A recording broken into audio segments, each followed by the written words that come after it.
Hi, everybody. I'm Adam Simmons of Project Geospatial, and for this session, we have a unique panel of individuals. But first, before we get started with the panel on conscious cultures drive success, I want to introduce our moderator, Karyn Hayes-Ryan. Karyn has recently retired from the U.S. intelligence community as a senior executive for 17 of her 31 years. She served as the National Reconnaissance Office as the deputy of the IMINT, now GEOINT Directorate, and deputy chief operating officer, as well as many other key engineering positions. Karyn also served as the National Geospatial Intelligence Agency as their deputy chief engineer, director of IT oversight, and the agency's component acquisition executive.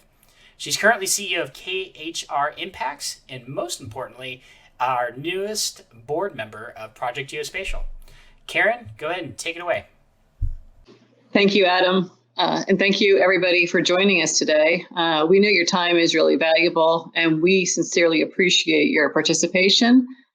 The purpose of today's session is to have a valuable discussion with some women-owned small businesses around culture and how their conscious decisions have shaped their success.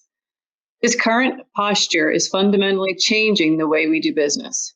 Today, we have 3 panel members with us. And I'll do some brief introductions. We are hoping to get some live questions from you. So as you see the little button at the bottom, please don't hesitate to send them in. We will save some time at the end of our presentation. So our first panel member today is Miss Mandy Parmer. She is the managing partner of Assured Consulting Solutions.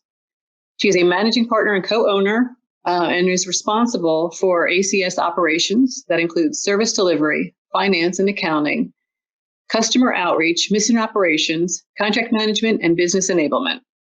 Her areas of focus include strategic planning, innovation, and technology insertion, as well as data-driven decision-making and digital transformation, IT governance, process improvement, and organizational change management. In concert with leadership from other areas, Mandy has guided ACS to almost 3,000% growth over the past 5 years. Through employee empowerment, she cultivates a culture that drives innovation and a #LoveWhatYouDo corporate ethos. Ms. Parmer has comprehensive executive level advanced IT experience. Prior to her work at ACS, she had career contributions ranging from a GS scale mathematician at the David Taylor Model Basin to the vice president of advanced programs for BAE Systems IT and cybersecurity business unit. Mandy has a master's degree in Master of Science degree in systems engineering from George Washington University and a Bachelor of Science degree in mathematical science from the Johns Hopkins University. She is also PMI and PMP certified. Our second panel member is Ms. Kelly Allen. Kelly is the CEO of Allen Integrated Solutions. Kelly is a veteran with over 30 years of experience of both national and DoD ISR mission systems, communities, and programs. By the way, her veteran service was in the Air Force. She is also a former U.S. Air Force civilian serving as the MASINT functional manager and at NGA, working the Advanced Geospatial Intelligence Program and systems integration. From an industry perspective, Kelly has defense sector leadership experience, having served as a director for a large business providing science and technology services to the DoD and the intelligence community. Today, she is Chief Executive Officer at Allen Integrated Solutions and is very proud of her people and the company core capabilities, which are in program management, enterprise studies and assessment, lifecycle acquisition, rapid acquisition and mission acceleration, systems integration, data science, source operations, and geospatial training, with a specialty in the Indo-PACOM region. Her degrees from Southeast Missouri State are in political science and in government. She is an active member of the USGIF Small Business Advisory Working Group, and on behalf of that working group, she is authoring a white paper on how to improve small business strategies, programs, and opportunities at NGA. Our final panel member is Ms. Cara duCellier. She is president and CEO of the Abile Group. Cara earned her master's in business administration with a concentration in organizational consulting from the University of Maryland, the College Park RH School of Business, and her bachelor's degree with a focus in industrial and personnel relations from UMBC. She also holds a PHR and a PMP. Early in her career, Cara broke out of the standard HR role to begin partnering with operations to link the definitions of success through all levels of an organization. This focus led her to begin supporting the federal government and their contractor organizations and organizational performance management challenges over 20 years ago on one of the first IT outsourcing contracts in the intelligence community while working for Computer Sciences Corporation. Her project and performance management consulting assignments in their federal consulting practice brought her to NGA, where she would join and lead a niche consulting group focused on performance and network management. Her influence as an SLA and performance management expert helped make NGA's first IT SLAs a reality despite contract constraints, and it epitomized the government contractor partnerships. In late 2011, Miss Cara duCellier acquired the entire firm and rebranded them as Abile Group. Abile is kind of a growth of able and agile, and that began to grow. Today, their focus is on performance managers and cross-trained systems network and cyber engineers that understand both business and technology. Abile has supported over 12 different contracts, 4 different agencies in 6 different states. They are on the Inc. 5000 list. They are a great place to work certified. And we found out today that they made the Baltimore Business Journal's Fast 50 list. Cara's attributes this growth and successes to their critical focus on employee and client satisfaction and their values of integrity, respect, innovation, and expertise. Now that you have met our great panel members, they're going to take 3 to 5 minutes each to offer their perspective about this topic on women-owned businesses. What we really are looking for is an origin story. Why did you get into the business? How did we overcome barriers to entry? What do you do to view, what do you actually view as your origin? Because that's not necessarily your incorporation date. And what are you so excited about in leading a small business? So Mandy, can we start with you? Thank you. And a couple things on this concept of 3 to 5 minutes. Anybody who knows me knows that I can fit 20 minutes worth of stuff in 5. So I'm going to make an attempt to speak at non-Alfred and the Chipmunk speed, I guess is what I want to say. And I also, before I want to get started, I want to thank you, Karyn and Adam, for hosting this panel. We've had a couple sessions behind the scenes to talk a little bit about what the discussion topics would be. And it is so thrilling to interact with other women-owned small businesses who have different perspectives, different thoughts. And it's amazing to me and thrilling to me that we all have this kind of iron in the fire for culture. Super, super excited about being deliberate and specific setting culture. So a little bit about Assured Consulting Solutions. Technically, our start date is 2011, but we like to say that we put our stamp in the sand or our line in the sand in 2013. Erin Willett, my business partner, and I in 2013 decided we were going to go after government business. She and I formed this company sort of on two philosophicals. One, a huge passion for the mission, and 2, doing something differently than the large businesses that we had both come from. So she and I had both independently gotten a little frustrated with the way large businesses run. The last job I had before working with ACS was to run a worldwide IT presence. I had 760 people working for me, which sounds great. But for me, I couldn't figure out how to intrinsically motivate people because I didn't know them well enough. So we formed this business, like I said, specifically focused on a mission and with the idea that we wanted to have a different model. We wanted to sort of change the world, make employees excited to work for us, empowered, thrilled about going down and doing their job, that love what you do that we talked about a little bit earlier. And you'd be shocked to find out that when we decided we were going to change the world, it wasn't quite that easy.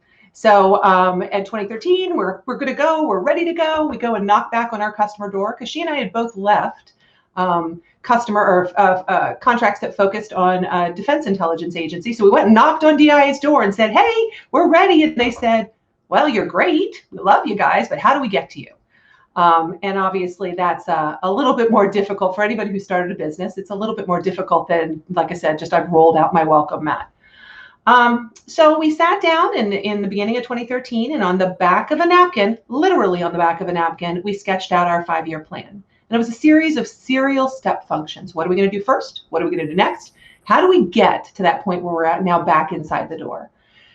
And we're really pleased to say that we tracked pretty well against our step functions. In 2014, we got our first subcontracted work. In 2015, we got our first prime work and a DCAA audit, which was pretty exciting. In 2016, we got our next honest to goodness impactful piece of prime work. And in 2017, we crested that 20-person threshold of we have 20 employees. We were so excited. In 2018, we won the SECAF Government Contractor of the Year. 2019 and 2020, we were named Washington Post Best Places to Work, and we've had 3 years of being on the Inc. 5000 list. So we've done a fairly good job of tracking step function over step function to get where we wanted to be. It took us all the way, by the way, to 2016 to get back in the door at DIA. It took us that good 3 years. And I know I'm jumping a little bit ahead to the next topic, and I'm going to promise I'm just going to say this one little thing. You may ask, what did we do in 2013 besides write on the back of that napkin? We made our first ever hire, and that person was specifically focused on culture.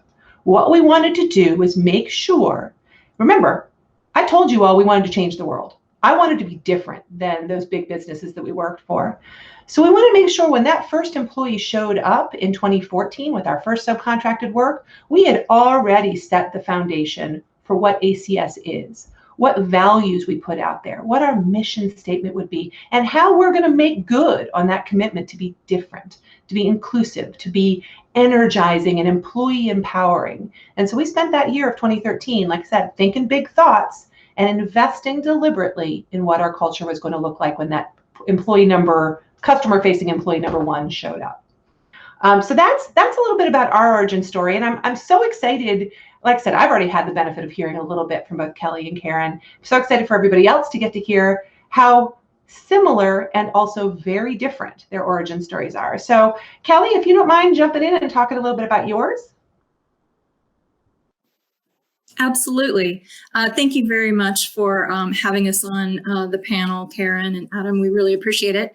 But we did have a few prep sessions, and they were very exciting to find out that we had very similar stories and experience. And I think you'll see that common independent thread throughout each one of our discussions today. One of the main reasons why I decided to start a company was really based on my experience from working in the government as Air Force active duty and then also as a civilian. I really just, similar to Mandy and Cara, love the mission. I really, really think that the defense and protection of our nation is critically important.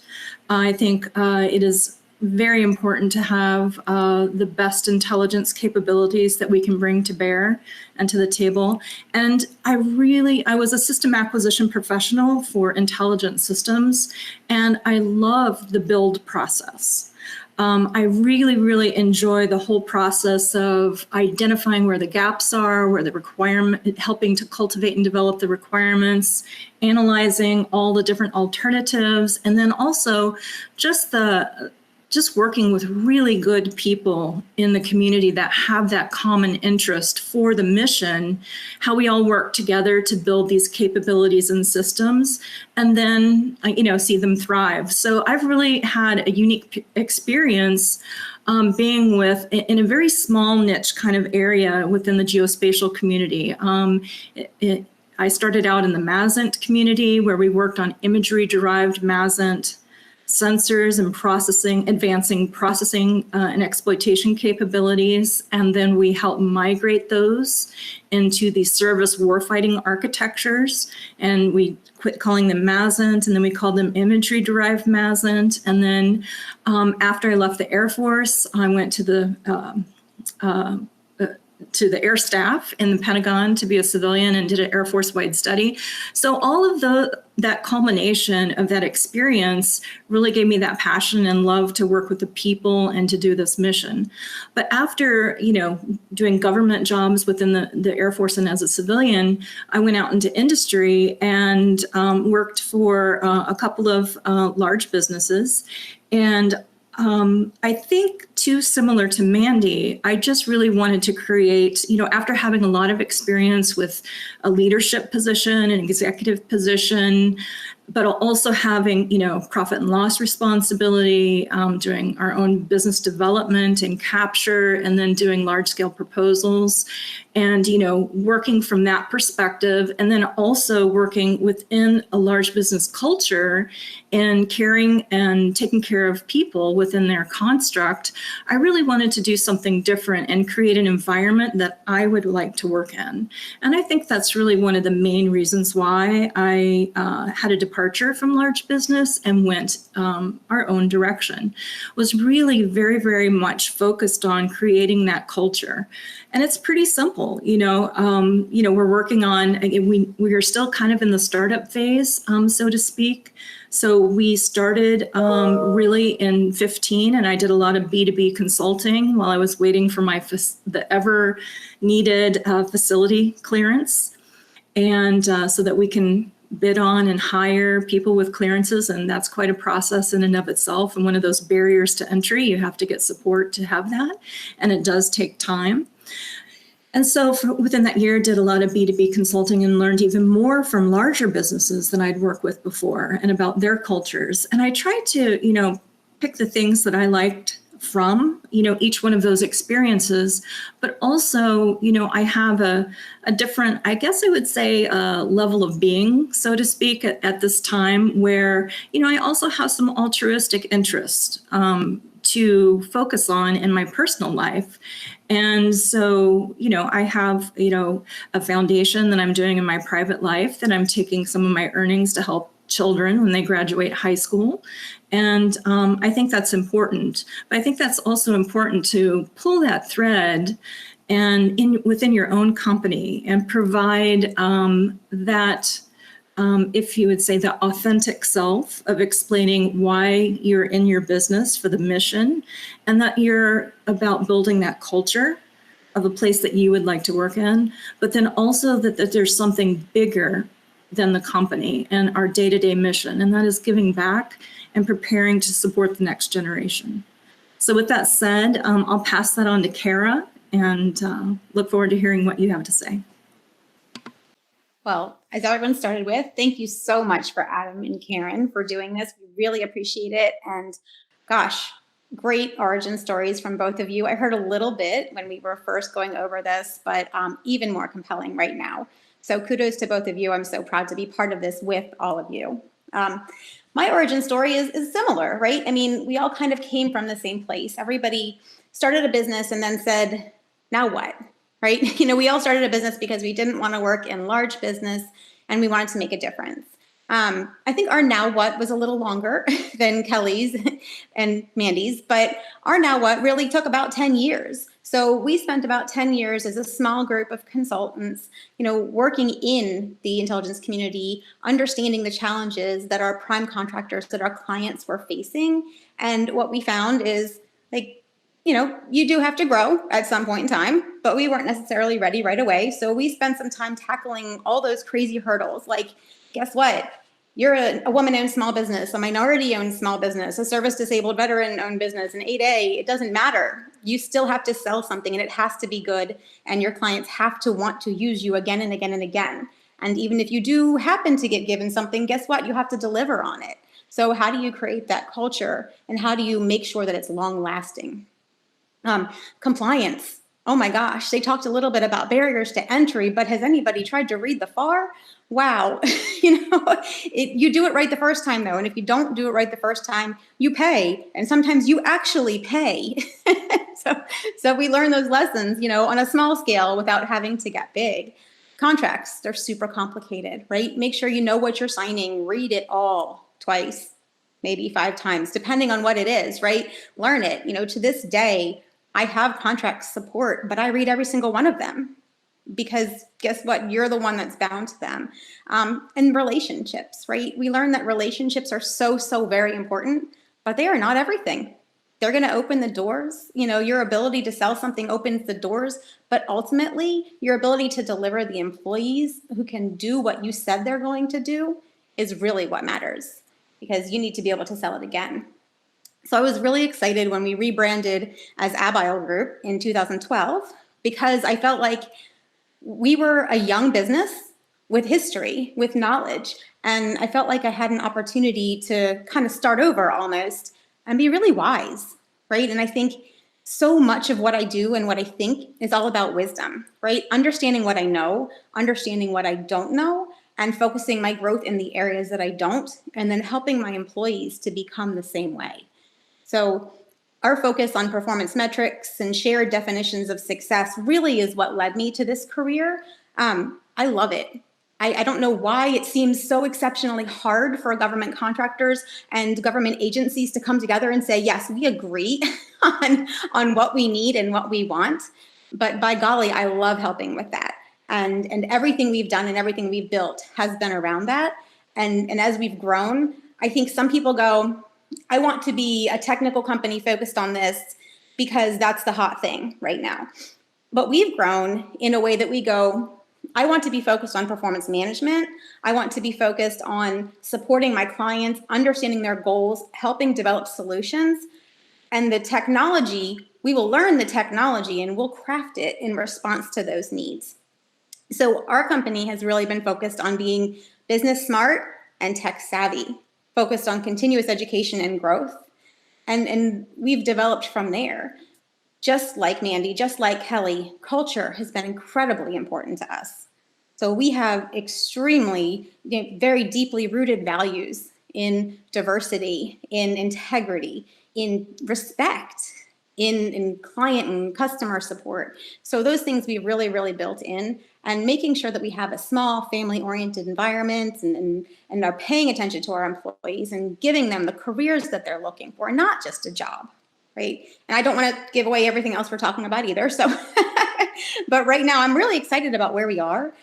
We've actually just branched out and started applying for awards. So I'm so very excited that we got the news today about the Baltimore Business Journal Fast 50. And we have I don't know if you can see it, our Great Places to Work banner. And just, finally getting an opportunity to express publicly the feeling that we've always had about how great of a place this is to work and how much we love our employees and how much I hope our employees love to work for us.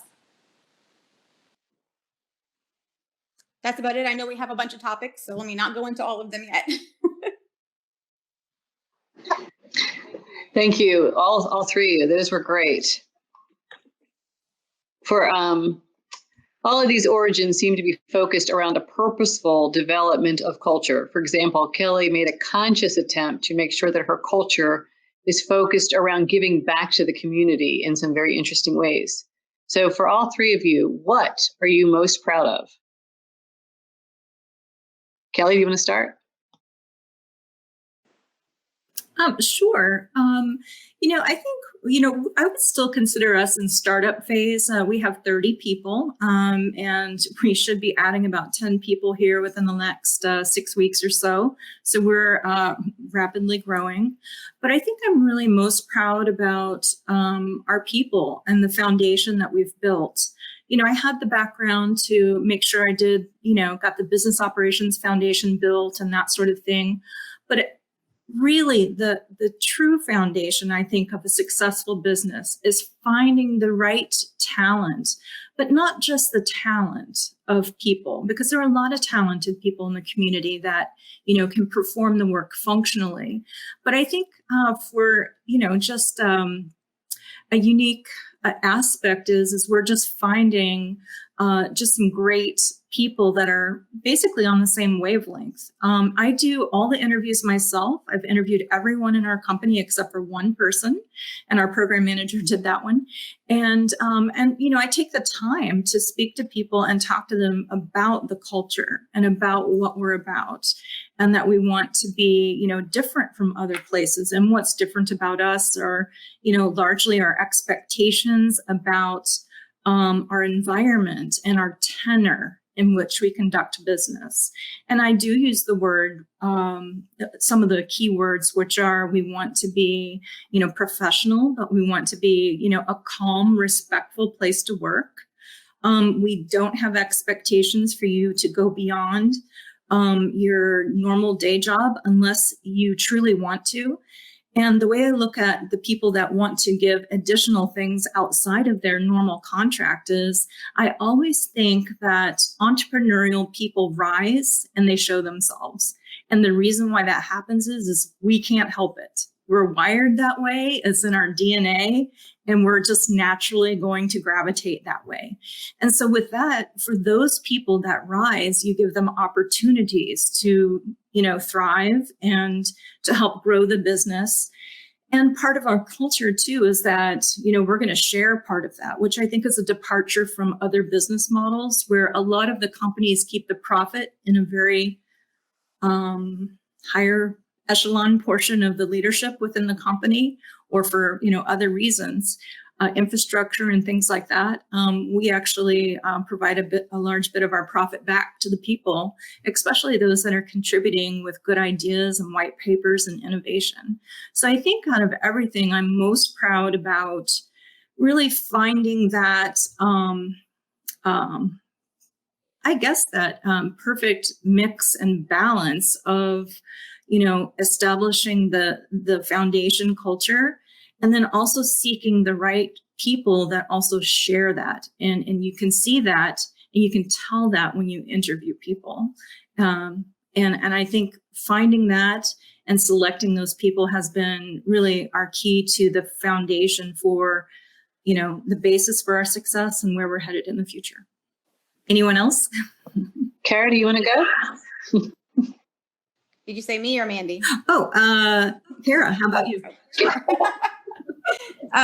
So I can't agree with you more, right? I mean, there's so much to be proud of in a small business, and how do you narrow it down? And I think the bottom line is I'm proud of so much of our culture, right? And I think I'm proud of where we started. I'm proud of the hustle that so many of our management team have shown. Ultimately, what I'm proud of is I feel like we have a culture that's rooted very, very much in shared success. So from a profit sharing perspective, we are very much the same way. If you bring new work, if you bring new business, if you bring any kind of growth in revenue or profit, you have the ability to share in what you've brought to the company. We have very much a, you catch it, you kill it, you eat it kind of concept. We allow people to grow from an engineer to a business developer to a program manager. And we've actually have proof of people doing that in our organization. And it's amazing, right? I'm super proud of our culture of constant communication and open doors. I love it when my employees go, I couldn't believe when I started that I could pick up the phone and call you at any time. And they can, and they know that they can, right? We have monthly meetings, we have happy hours, we have quarterly team building events. We stay in touch, by golly, do we? And I think possibly over communicate at times, but guess what? You don't have to come if you don't want to, but it is there. And I think so many people really appreciate that, right? We're super family oriented. I'm very, very proud of that. We work hard, but we play hard. And just like Kelly, we've never asked somebody to work more than their 40-hour work week if that's not what they want, right? We're here to provide a career for everyone, and everyone fits in depending on what they're looking for. So we have those options for those people who want to come to work and do a great job and go home and not work after that. And we understand and respect that. I think during one of our pre-meetings, I said, and I love it, like we were working from home before working from home was cool, right? Think about how much more time you have that you get to return to your personal life. And we very much embrace that. So our overhead team knows that and loves that, and knows that, they have to go do something, they can take care of it and they can come back. We focus on getting the job done, right? That's the most important thing when you're here. Get the job done when you're here, and then play hard when you're not, right? From a family perspective, we are so very, very focused on knowing our employees, knowing their families. We just had a drive-in movie event here in the DC metro region. It was so much fun because we haven't seen our employees in ages, and they were able to bring their families out and watch Madagascar. It was awesome to get together. Even my own family participates. So when they did the DoD mask mandate, my kids went and made masks for everybody because you couldn't buy a mask. They were like, cover your face with anything, a scarf or whatever, anything you want. And we were like, well, what are we going to tell them to cover their face with? Okay. They actually went out, got patterns, and made masks and gave out 50 masks to all of our employees. So it was just so fun to see everybody getting engaged. And it just continues, right? I mean, you give them that family focus, they give it back to you, and they appreciate that. And that has been so very, very amazing. You know, we help them build careers, not just jobs. So, and when we talk about recruiting in a minute, we can talk about that a little bit more, but hiring for competencies just gets you so much better of an environment where you can help grow somebody. You can provide them with opportunities that maybe they never even thought of before. And it's an amazing, amazing thing. And I love being a part of it. It's just so great. And then, of course, we can't forget about the fact that we give back. Like, we absolutely give back. We provide volunteer time for our employees. We do community service events. We served at a soup kitchen in Alexandria right before all of the COVID closures, and everybody kind of freaked out a little bit about that, but but it was amazingly fun and so rewarding. We're in the middle of doing a school supply drive right now. It's just one of those things that we feel we are, especially right now, incredibly blessed to be where we are, and we want to make sure that we're giving back all the time. But yeah, I'm super proud. I love our culture. I love our people. I'm proud of where we are and what we can do when we all band together. All right, I'm going to jump in now and say some things. First of all, for those of you out in the virtual world that are listening, we actually didn't tee up the answers to this question. And here you are with 3 women-owned small businesses that are basically going to say the exact same thing, which is we're proud of the giving back. We're proud of our employee-focused culture. We're proud of work hard, play hard, Cara is actually one of our hashtags on all of our recruiting literature. So, so you'll go out and find it. It will say work hard, play hard, and love what you do, as well as a couple other ones that are in there. But it's really hard, to your point, to select which thing I am most proud of. I'm going to back up and I'll tell you a little story, and then I'll talk a little bit about how we got there. We, a couple years ago, did an employee opinion survey, and we do them every year. And anybody who's been part of the Washington Post Top Workplaces or any of those types of things, you know that they do a good survey for you behind the scenes as well. And it's worthwhile getting access to that information, because the beauty of owning a small business is within the law, we can do whatever we want. So if the employees aren't happy with something, we can change it. We can make it better. And that is what is so great about owning a small business. But a couple years ago, did our survey. Tail end of the survey, where employees were given an opportunity to choose 3 words that describe ACS. So we made this into a gigantic word cloud. And front and center, middle of that survey, is family. And this was, as I mentioned, in 2013, we sat down and said, what does our culture need to look like? What are we going to drive towards? And we started by saying, basically, we want to mirror our own individual values, that mission focus, that giving back component, and in the middle, the operating as a consultant. So how do you get a consulting culture? What does this look like? So we did a lot of different things. We actually created a sort of an ACS consulting culture guide.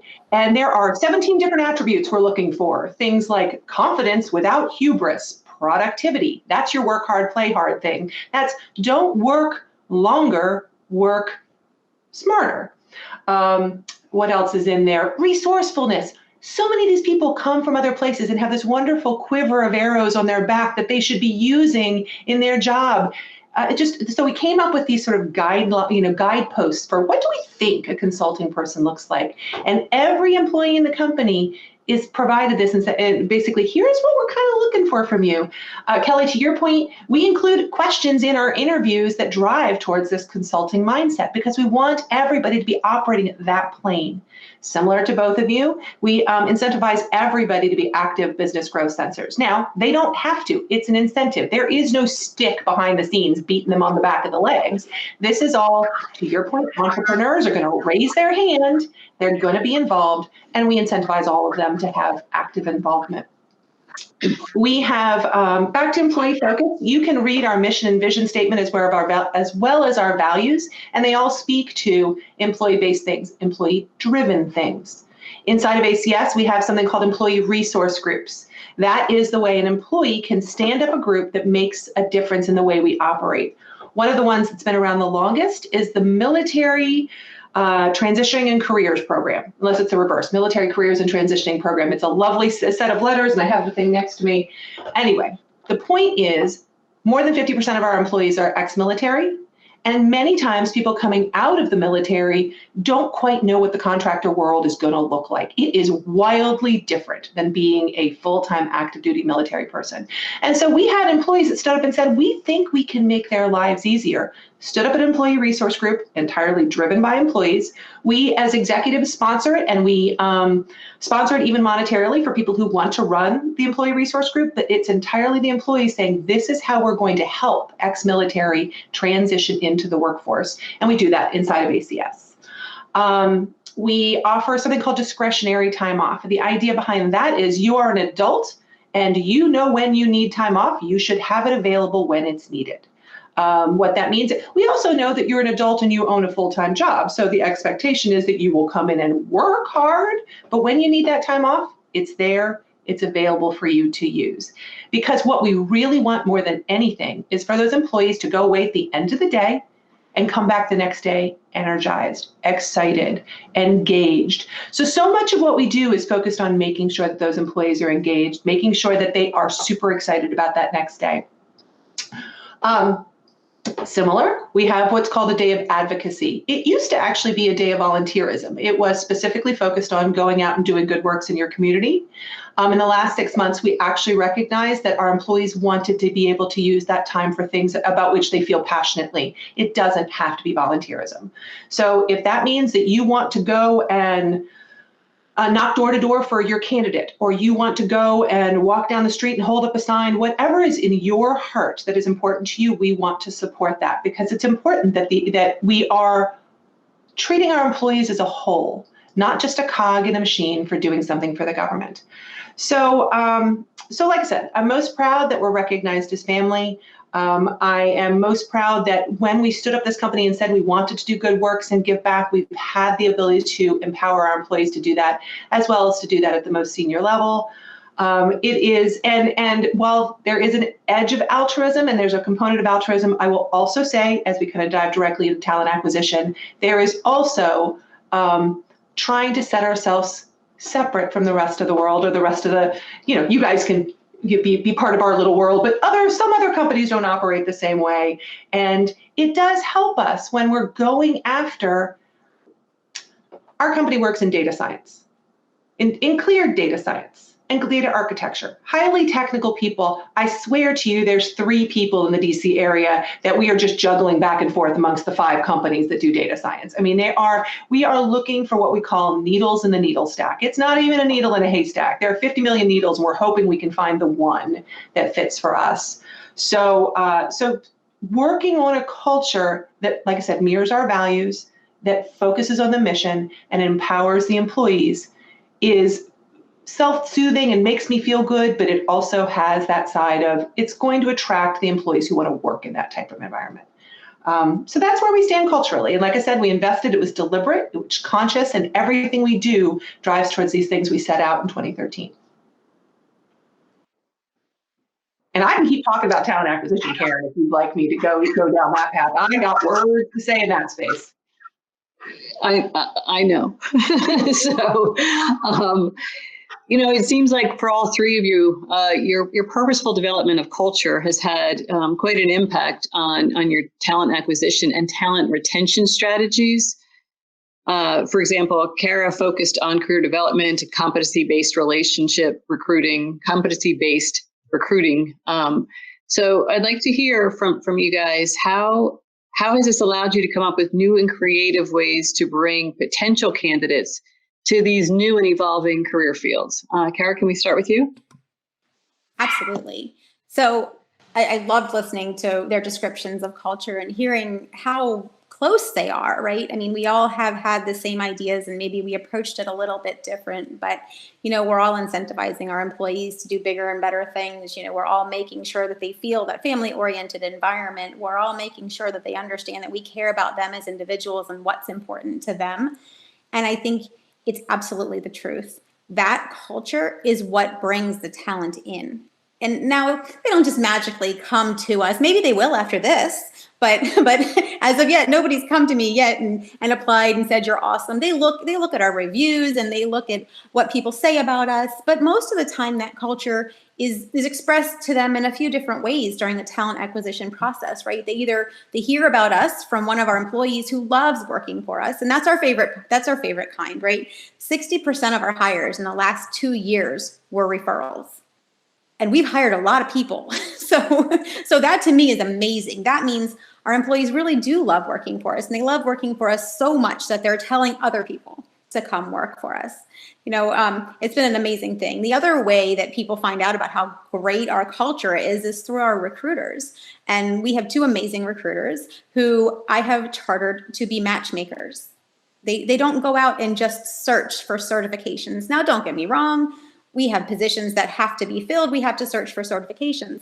But in general, we have an entire pipeline full of candidates that we've been working with, that we've been matching, waiting to match up to the right position. So we're focusing on their competencies and their capabilities, and we're looking for people who want to grow. And we're mentoring them even before they become employees, to help them understand, what certifications should they be working on, help them understand what skill sets should they be building. We start to talk to people even before they get out of the military. And we have, people who have transitioned from the military that are talking to their friends and family members who are about to get out about like, okay, if you want to get into this field, you have to have a Security Plus, or, you have to have the CYSA. Like those are the kinds of things that they're focusing on even before they get out. So they're ready to come in, and we're supporting that on a regular basis, right? We want people who are eager, who want to work hard, who want to focus on client satisfaction, and who we know are going to do what it takes to get the job done. Those are the kinds of capabilities we're looking for. We're not looking for just a Security Plus. Anyone can get that. And for those who may have failed it once or twice, I get it. It's not easy, but we can mentor somebody through that. We can support you through that. I can't help make you have integrity. I can't give you a value of diversity if you don't have it already, right? I can't give you a love of career development if that's not what you're looking for. But if you have those things, then we are absolutely looking for those people and growing them. And our recruiters do a great job of conveying that. They talk about all of the things we have as a culture and all of the events that we do and the benefits that we have. And oh, by the way, you get a day off for your birthday too, because we care about you. And guess what? Who celebrates an adult's birthday anyway? Well, we do, because it's something about you. And they tell them all of these things and they go, wow, that really is different. So we're using our culture to recruit. We're using it through our employees. We're using it through our recruiters. And you know what I'm doing? I'm keeping my employees too, because they understand that we care about their careers, right? We're breeding the right teams with the right attitude, and we're helping our employees know what the next step is. So even before a contract's about to end, even before they're getting bored, we're talking to them every day, every month, every quarter, and definitely every year. We're focusing our annual goals and objectives that we review quarterly around 3 different areas. So we ask everyone, I want a goal for you. I want you to develop your career. I want a goal for your client. I want you to make things better at the client site, at the person that you're supporting. And then guess what? If you're so inclined, I'd like a goal for us, because I want to have shared success with you. So whether it be getting involved in our recruiting process, whether it be helping us write a white paper, whatever it may be, I want you to think about those 3 goals and the way that they help us all to develop a shared success. And I think that, talent acquisition doesn't stop at acquisition. I consider it to be talent management. How are we making sure that we bring the right people in, that we support them every step of the way in their careers? And that's been kind of the biggest point that we've been pushing on lately as we've been growing. Because as Mandy knows for sure, and Kelly's learning too, it's easy to forget that when you're growing and you have to fill a position. I can keep on talking too. Sorry. I guess we didn't practice our transitions. That's okay.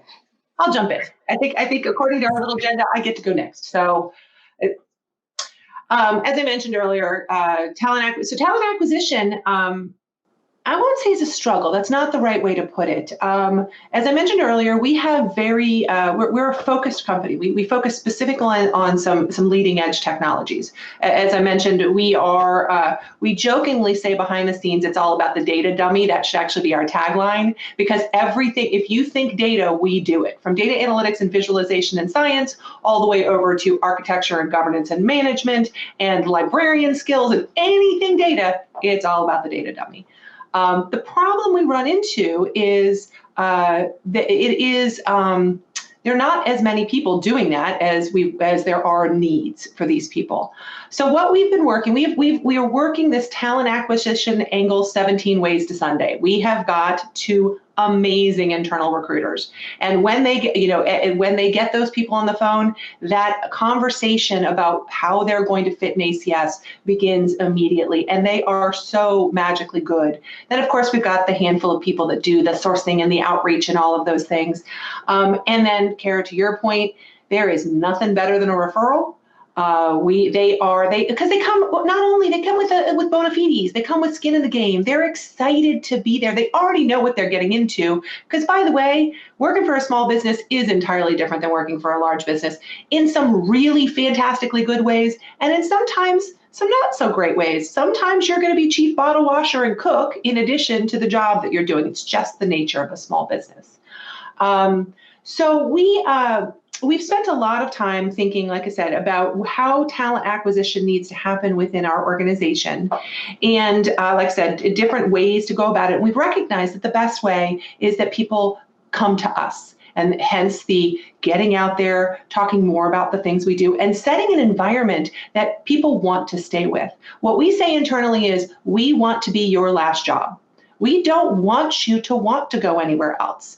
And internally, we have programs to make that happen. We have got a very clear career ladder that will help people figure out how they elevate if they want. We have a job rotational program that is all about, if you're starting to get a little cobwebs in your job, not as excited because you've been doing the same thing for a couple of years, let's try on a different hat.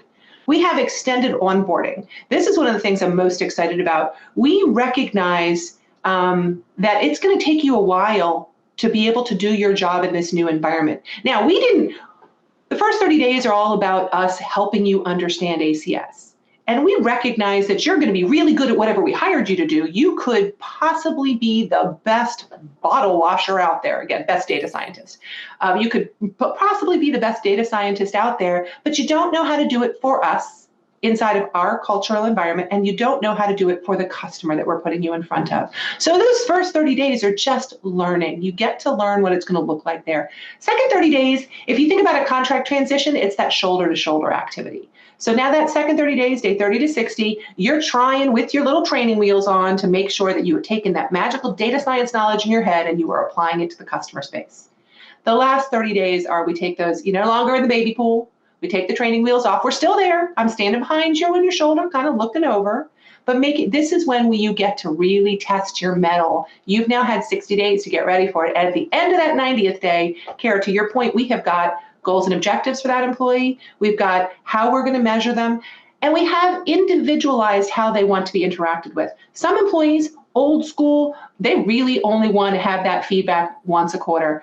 Some of the new generation would like to speak to you every day about how they're doing. Now, there's a happy medium in there. And what we guide our managers to do is to make sure that they're tailoring their interaction with their employees for the employee's desired mechanism of feedback.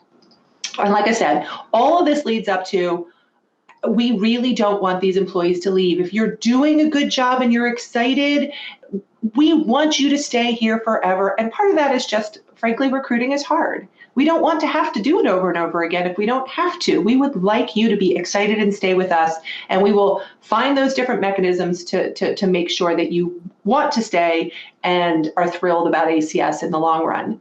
And like I said, from a talent acquisition perspective, the cultural activity we have in place certainly is drawing people. We are seeing that more and more as we get the word out there about the different ways we operate.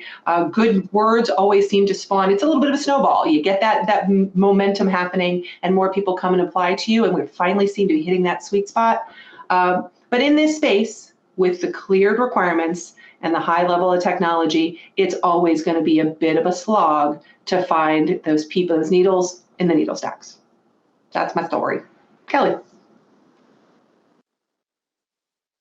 Well, I think we have a lot of similarities, so I'm not going to repeat, I guess, the similar threads of those stories, but I guess I'll just go a little bit differently. The majority of our people, and we're, in a different phase, we're, I guess, more in the startup phase than the two of you are, so a little more mature companies there.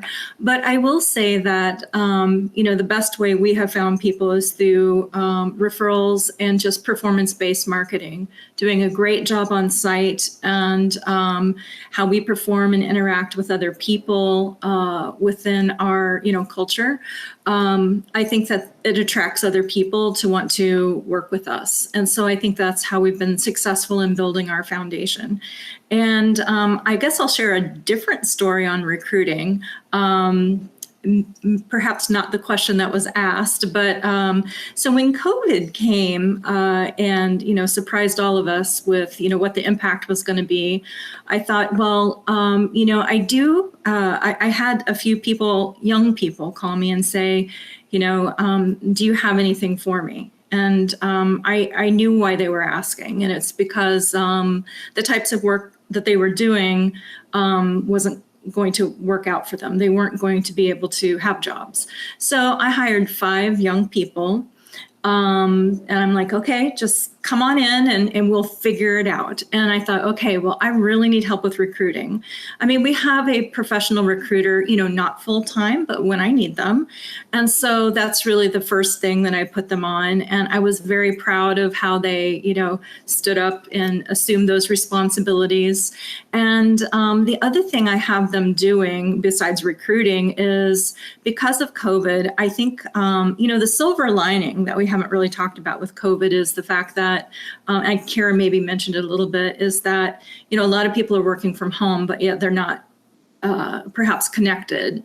So I took our team of recruiters and now I have them doing project support and making sure everyone has that daily or weekly or every other week. Some people want to hear from you every day or every other day, like Mandy mentioned, and others not so much.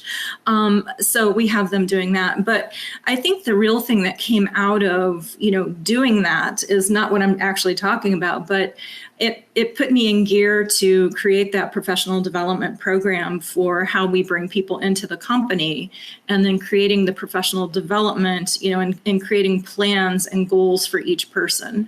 So that's really how that part of it started for me. And, I'm really proud of how we've stepped up and assumed those responsibilities. So, and it's interesting, I'm actually bidding on a few things outside of the intelligence community. And the great thing is they'll be able to take what they've learned from working in our culture, which is kind of fun. I also like to share that it's been great for those that also have children, hopping in the scene and, one baby on the hip and, being in the meetings, that's actually fun and a joyous part of the work, right? To be able to provide work and opportunity for people so that they can work from home and do that. But I think it's the great part of it is we'll be able to put them out on these contracts. One of them we've already managed to get a clearance, a secret clearance, and that went pretty quickly because he was a veteran. So he had already been prior Army. He was a student, so we took him in. But the others we've already put through the process, and they'll be going out on contract too. So I guess I'll share a little different story about that.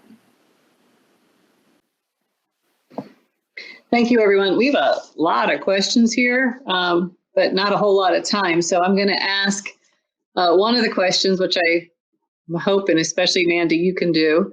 But it is, you're all remarkable and admirable leaders with great accomplishments. So what do you look for in a person beyond the right technical abilities? Answer in one word. Can it have a hyphen?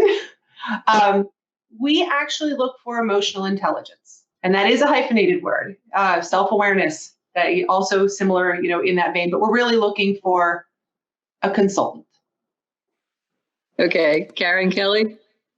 So you stole one of mine. Emotional intelligence is like amazing, and I read about it, I think about it a lot, and it's very important when we staff for sure. But if I have to pick a different one, I think it would be wisdom.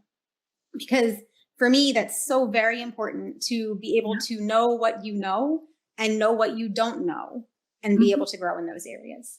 Mm-hmm. Okay, those were two really, really good ones. So I guess I'll use those that you feel are very good with their soft skills that come through in the interview imply a lot of things like self-awareness and also the ability to communicate effectively and work as a team member to get the job done. So I'm going to suggest that we actually do a follow-up session for a bunch of these questions that are coming in on business growth and technical development. So I would like to just ask one last question so that we stay reasonably within the time constraint. Is you have all overcome a lot of hurdles being successful. What are the biggest roadblocks do you still feel are challenging for you, for your company, and in your career? Kelly, we'll start with you. I would say this would be a good time to mention women-owned opportunities. We're clearly women-owned companies, and I think that there just really aren't a lot of technical opportunities for those of us that have the technical experience, the background, the acumen, and the ability to perform in that arena. I see a lot of things where, if the three of us, competed against each other, which, I think would be fantastic. And, we submitted, for something at NGA, I challenged them. Would they have it as a small business, woman-owned set aside so that we could compete in our arena? I haven't seen that to date, but what I have seen is the majority of those competitions go total small business. I'm fine with competing in that environment too, but I would really love to see more technical opportunities for technical women. Okay, Cara? So I try not to view anything as a roadblock, but, more as a challenge and something to be overcome. I feel like, we've overcome a lot in a short period of time. We've overcome a lot in a long period of time.